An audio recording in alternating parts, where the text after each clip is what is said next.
Nói đến Campuchia, chắc bạn đã từng nghe danh đến quân cảng Rim.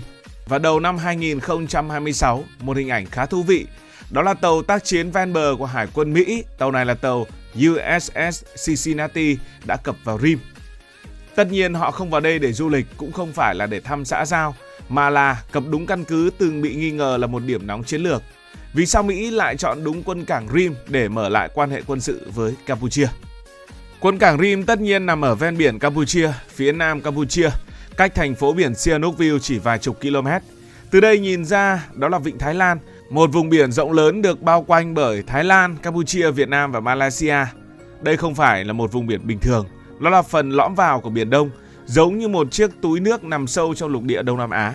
Ai hiện diện ở đây ổn định sẽ có một lợi thế về cái người ta gọi là chiều sâu chiến lược. Ngày hơi phức tạp nhưng tóm lại là có rất nhiều lợi thế. Nếu so với những điểm nóng khác thì Rim không nằm ở tiền tuyến, nhưng chính điều đó lại làm cho nó có giá trị.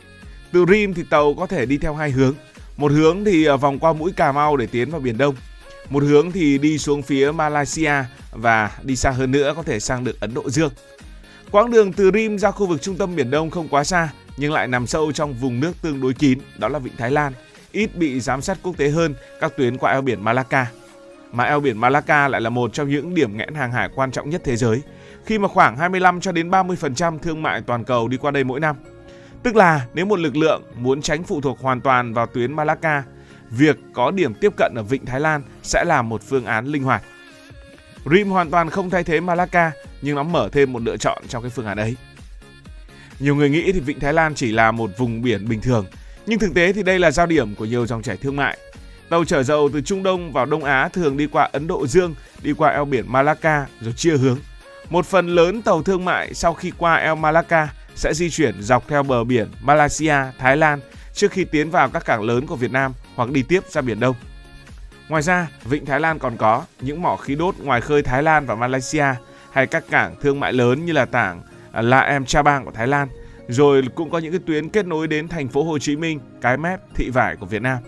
Thế nên hiện diện ở Rim đồng nghĩa với việc là hiện diện ở ngay gần những tuyến năng lượng, những tuyến thương mại quan trọng của cả khu vực.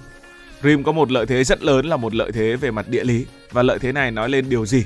Đó là từ Rim đến bờ biển phía nam của Việt Nam chỉ khoảng vài trăm km, đến đảo Phú Quốc rất gần, đến cửa ngõ phía nam Biển Đông thì không quá xa.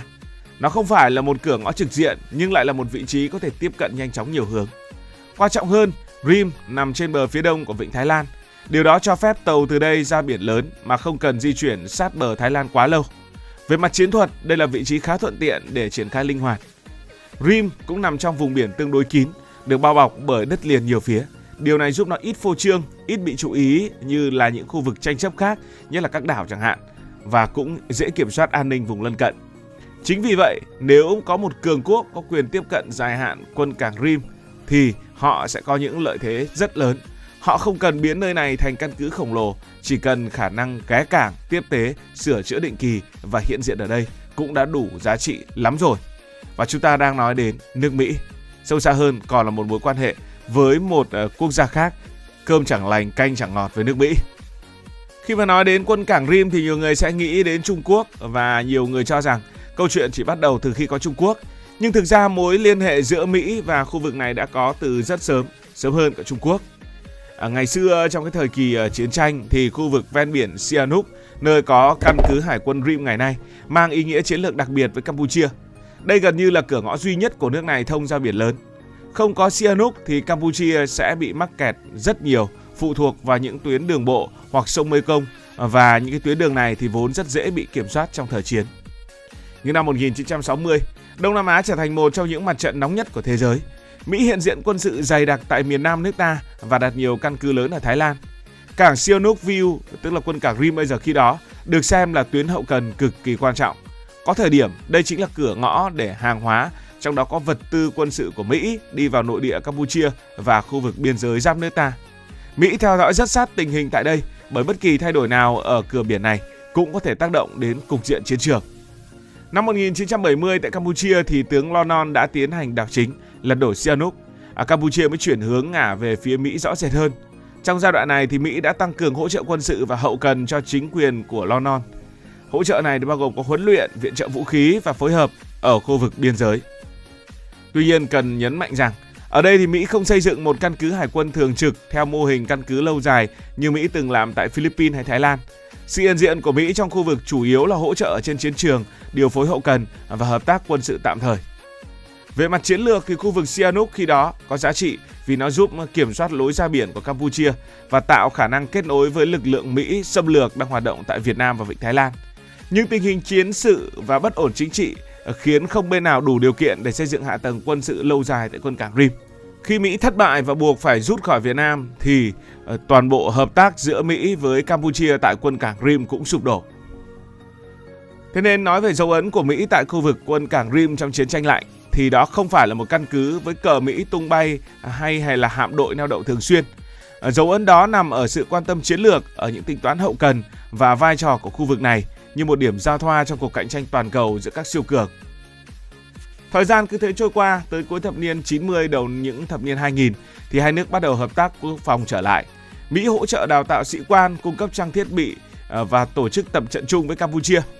Cuộc tập trận người gác đền Angkor trở thành biểu tượng của giai đoạn hợp tác này. Khi đó thì những chuyến thăm hải quân Mỹ tới Campuchia diễn ra tương đối bình thường, trong đó có những lần tàu Mỹ đã ghé gần khu vực quân cảng Rim. Quan trọng ở đây là trước năm 2017 thì quân cảng Rim không phải là vùng nhạy cảm trong mối quan hệ giữa Campuchia và Mỹ. Nó đơn giản là một căn cứ của Campuchia mà tàu Mỹ có thể ghé thăm trong khuôn khổ hợp tác bình thường, giống như rất nhiều nước khác thôi. Nhưng mọi thứ thay đổi khi Campuchia hủy một số chương trình tập trận chung với Mỹ và mở rộng hợp tác quân sự với Trung Quốc. Đến năm 2019, thông tin về khả năng Trung Quốc được quyền tiếp cận dài hạn quân cảng Rim xuất hiện trên báo chí phương Tây. Từ đó quân cảng Rim trở thành biểu tượng của nghi vấn chiến lược. Mỹ lo ngại rằng nếu Trung Quốc có quyền sử dụng độc quyền hoặc dài hạn quân cảng Rim thì Campuchia đã nhiều lần khẳng định hiến pháp Campuchia không cho phép đặt căn cứ quân sự nước ngoài vào bất kỳ nước nào trên lãnh thổ của họ. Nhưng câu chuyện thì nghi ngờ lúc nào người ta cũng vẫn nghi ngờ.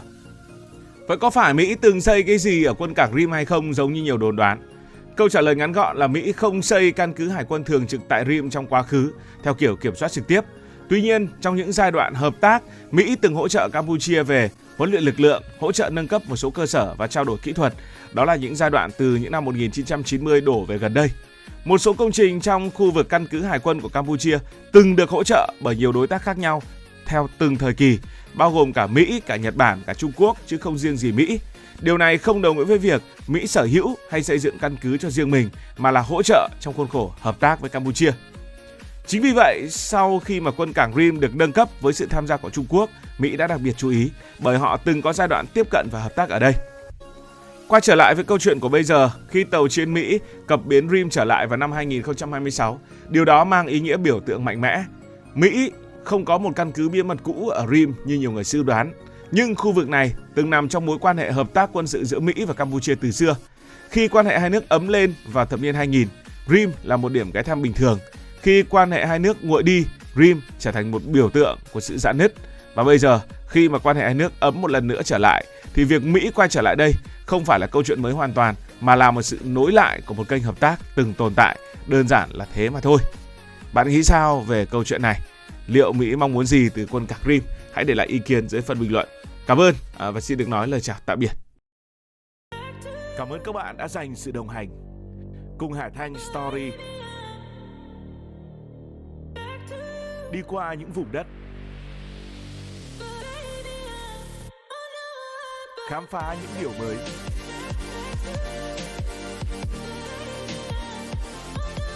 Đừng ngần ngại, hãy để lại những góp ý và xin được hẹn gặp lại.